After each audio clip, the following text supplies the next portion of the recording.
Gastro intestinal స్టోమల్ tumours క్లుప్తంగా gist cancer అని పిలుస్తారు. ఇది చాలా అరుదైన వ్యాధి, గుర్తించడము కష్టమే. మిగతా క్యాన్సర్లతో పోల్చి చూస్తే జిస్ట్ క్యాన్సర్ బాధితులు తక్కువ. అసలు ఈ క్యాన్సర్ గురించి వైద్యుల్లోనూ అవగాహన తక్కువే అంటున్నారు యూకేలో ఆంకాలజిస్టుగా సేవలందిస్తున్న డాక్టర్ రమేష్ బులుసు. యూకేలో కేంబ్రిడ్జ్ యూనివర్సిటీ హాస్పిటల్లో సేవలందిస్తున్న ఆయన పాస్ జిస్ట్ పేరుతో క్లినిక్లను ఏర్పాటు చేశారు. పిల్లలు, పెద్దలు, వృద్ధుల్లో వచ్చే క్యాన్సర్లకు చికిత్సలు అందిస్తున్నారు. మరి జిస్ట్ క్యాన్సర్ అంటే ఏంటి? ప్రపంచవ్యాప్తంగా క్యాన్సర్ నివారణ, చికిత్సలకు సంబంధించి ఎలాంటి పరిశోధనలు జరుగుతున్నాయనే అంశాలపై ప్రత్యేక ముఖాముఖిలో మాట్లాడారు డాక్టర్ రమేష్ బులుసు. ఆ వివరాలు ఇప్పుడు తెలుసుకుందాం.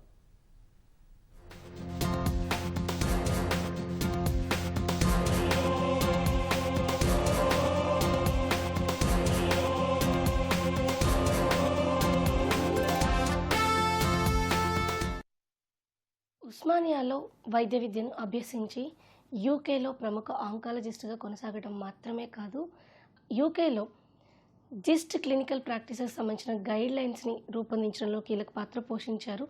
ఆయనే డాక్టర్ రమేష్ బులుసు గారు. ప్రస్తుతం రమేష్ గారు మనతో ఉన్నారు. మరి ఆయన్ని అడిగి తెలుసుకుందాం.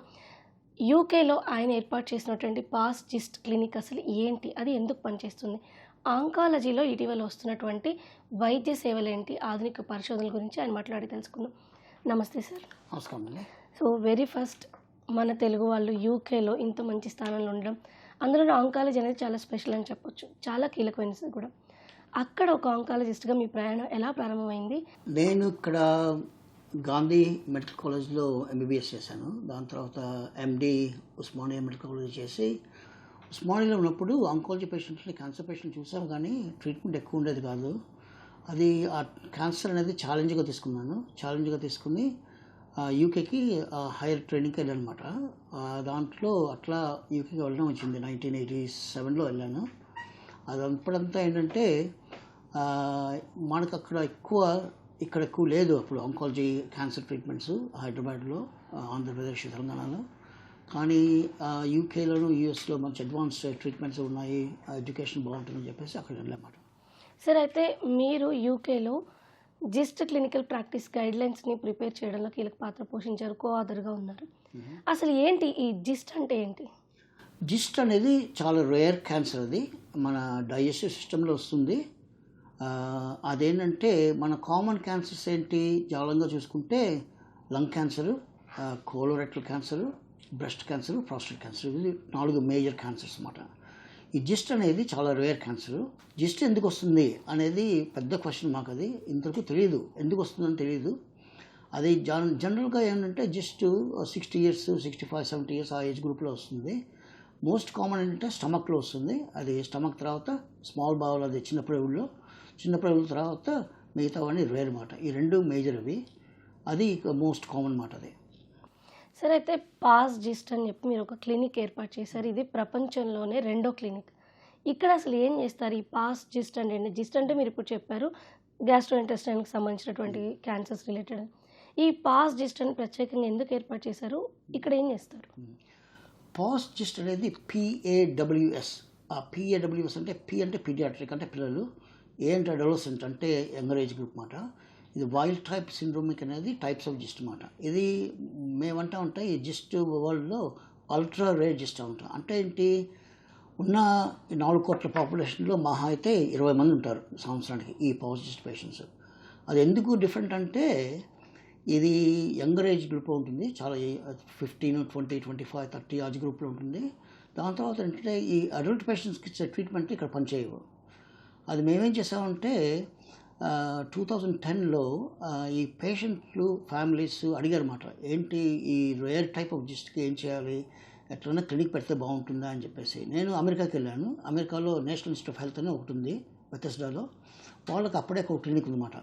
వాళ్ళకి ఇక్కడికి వెళ్ళి అక్కడి నుంచి నేర్చుకున్నమాట ఏం చేస్తున్నారు వాళ్ళు, ఎట్లా చేస్తున్నారు అని చెప్పేసి. మేమేంటంటే ఈకేకి వచ్చిన తర్వాత ఫండ్స్ రేస్ చేసాము, చారిటీ ఫండ్స్ రేస్ చేసి కేంబ్రిడ్జ్ యూనివర్సిటీ హాస్పిటల్స్లో ఈ పాస్ జిస్ట్ క్లినిక్ పెట్టామన్నమాట.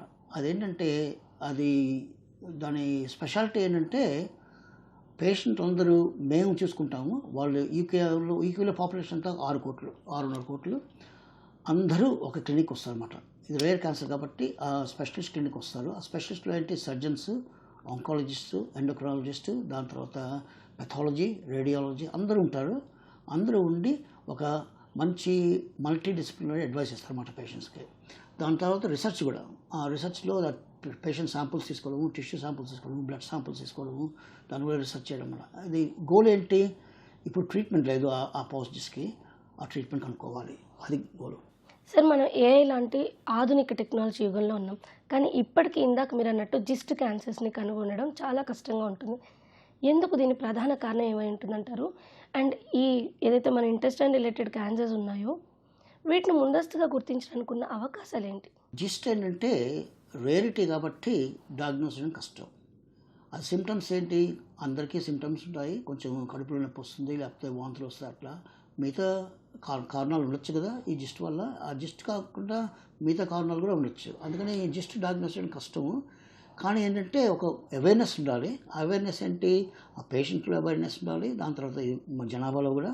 దాని తర్వాత ఏంటంటే ఈ ఫ్యామిలీ ప్రాక్టీషనర్స్, జనరల్ ప్రాక్టీషనర్స్, తర్వాత గ్యాస్ట్రోంట్రాలజిస్ట్ వాళ్ళలో కూడా అవేర్నెస్ ఉండాలి.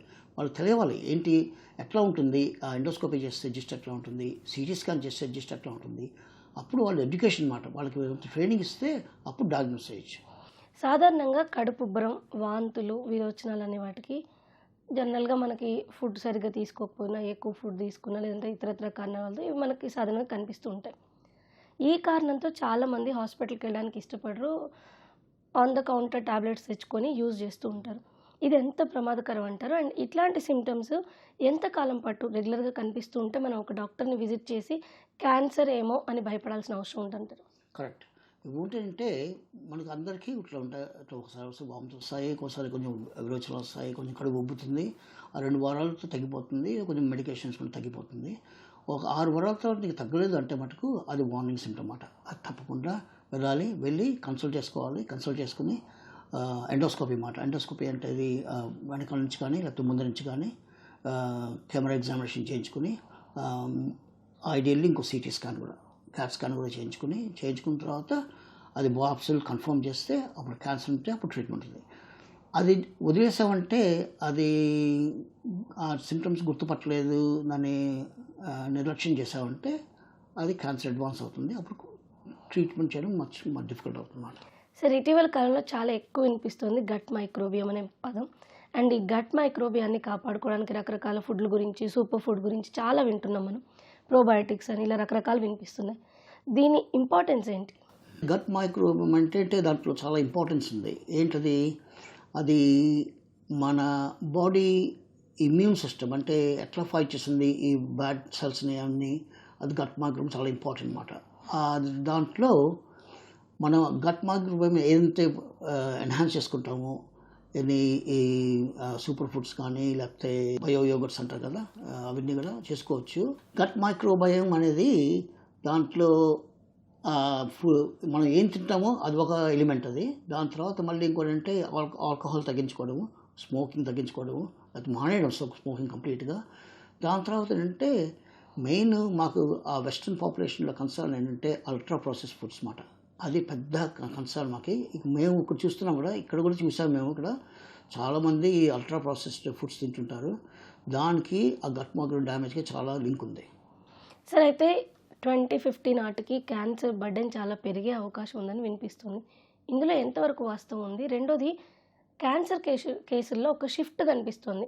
ఒకప్పుడు కేవలం బ్రెస్ట్ క్యాన్సర్స్, లేదంటే మీరు అన్నట్టు ఇందాక lung cancer, some kind of cancers ఎక్కువ కనిపించాయి. కానీ ఇప్పుడు హెడ్ అండ్ నెక్ క్యాన్సర్స్తో పాటుగా ప్రధానంగా మనకు కనిపిస్తుంది ఏంటంటే కోలోరెక్టల్ క్యాన్సర్స్. ఈ కోలోరెక్టల్ క్యాన్సర్స్ పెరగడానికి కారణం మన ఆహారపు అలవాట్లు మాత్రమే అంటారా? లేదంటే ఇంకో వాదన ఉంది, ఎక్కువగా మనం టెస్టులు చేయించుకోవడం, ఎక్కువగా ఐడెంటిఫికేషన్ అవ్వడం వల్ల కేసులు పెరుగుతున్నాయని అనిపిస్తుంది అని మాత్రమే ఇంకొక వాదన ఉంది. ఇందులో ఏది వాస్తవం? అది 2 కరెక్టే. ఎందుకంటే లంగ్ క్యాన్సర్ తీసుకుంటే దాని మోస్ట్ కామన్ కాజ్ ఏంటి, ద కారణం లంగ్ క్యాన్సర్కి స్మోకింగ్. అది మనందరికీ 1950 నుంచి తెలుసు.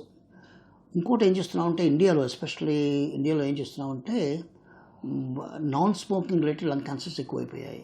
అంటే ఏంటి, ఈ సిగరెట్ స్మోకు, ఈ టొబాకో కానీ కాకుండా మేము ఏంటి చూస్తున్నామంటే ఈ నాన్ స్మోకర్స్లో నెవర్ స్మోకర్స్ ఉంటారు అండి, అంటే ఎప్పుడు స్మోక్ చేయలేని వాళ్ళతో లంగ్ క్యాన్సర్స్ వస్తున్నాయి. అదేంటది, దాని వల్ల ఏంటంటే ఇంట్లో ఫ్యూమ్స్, మనం కుకింగ్ చేసుకునే వాటి ఫ్యూమ్స్, తర్వాత ఎన్వైరన్మెంటల్ పొల్యూషన్, ఈ డీజిల్ ఫ్యూమ్స్ అటువంటివన్నీ కూడా ఆ లంగ్ క్యాన్సర్కి వస్తుంది. ఇప్పుడు రిసెర్చ్లో చాలా కన్ఫర్మ్ చేశారు అది. అందుకనే ఈ లంగ్ క్యాన్సర్స్ ఏంటంటే నెవర్ స్మోకర్స్ లంగ్ క్యాన్సర్స్లో ఉమెన్లో ఎక్కువ చూస్తున్నాము, ఆడవాళ్ళలో ఎక్కువ చూస్తున్నాము మగవాళ్ళ కంటే. అది ఒకటి. సో లంగ్ క్యాన్సర్ ఆ స్టోరీ అది. కోలారెక్టల్ క్యాన్సర్లో ఏంటంటే నువ్వు కరెక్ట్గా చెప్పావు. ఏంటి, ఎక్కువ స్కాన్ చేస్తున్నావు కాబట్టి మళ్ళీ ఎక్కువగా అది పేషెంట్కి అవేర్నెస్ మొదలైంది కాబట్టి వాళ్ళు కూడా వస్తున్నారు, జనాలు వస్తే ఎండోస్కోపీ చేయించుకుంటున్నారు, బాప్సీలు చేయించుకుంటున్నారు. అది ఒక భాగం మాట. కానీ ఏంటంటే మేము నిజంగా ఏం చూస్తున్నామంటే సర్టన్లీ వెస్ట్రన్ పాపులేషన్స్లో bowel cancer, colorectal cancer numbers ఎక్కువైపోయాయి. ఎందుకు అయిపోయాయంటే అది లింక్ ఏంటంటే మేము ఇది లైఫ్ స్టైల్, ఫుడ్ ఎక్కువగా ఈ బర్గర్స్ అవి ఇవి తినడము. దాని తర్వాత లైఫ్ స్టైల్ ఏమైందంటే ఇంత చిన్నప్పుడు మేము మాకు మైలో 2 మైళ్ళు నడుచుకుంటూ వెళ్ళిపోయేవాళ్ళం. ఇప్పుడంటే అందరం కారులో పోతుంటాం. దాని తర్వాత ఏంటి, మన ఓవర్ లాస్ట్ 20-30 ఇయర్స్లో మేము యూకేలో చూసాము, ఇక్కడ ఇండియాలో కూడా చూసాము. ఏంటి, ఒబేసిటీ అంతా. ఏంటంటే మనం ఒబేసిటీ వల్ల కొంచెం క్యాన్సర్ రిస్క్ ఎక్కువ అవుతుంది. సో కోలారెక్టల్ క్యాన్సర్ మటుకు అది దానివల్ల ఇది డయాగ్నోసిస్ ఎక్కువ చేస్తున్నాము, కానీ దాని ఎలిమెంట్ ఏంటంటే డెఫినెట్గా కొంచెం ఎక్కువ క్యాన్సర్ చూస్తున్నాం.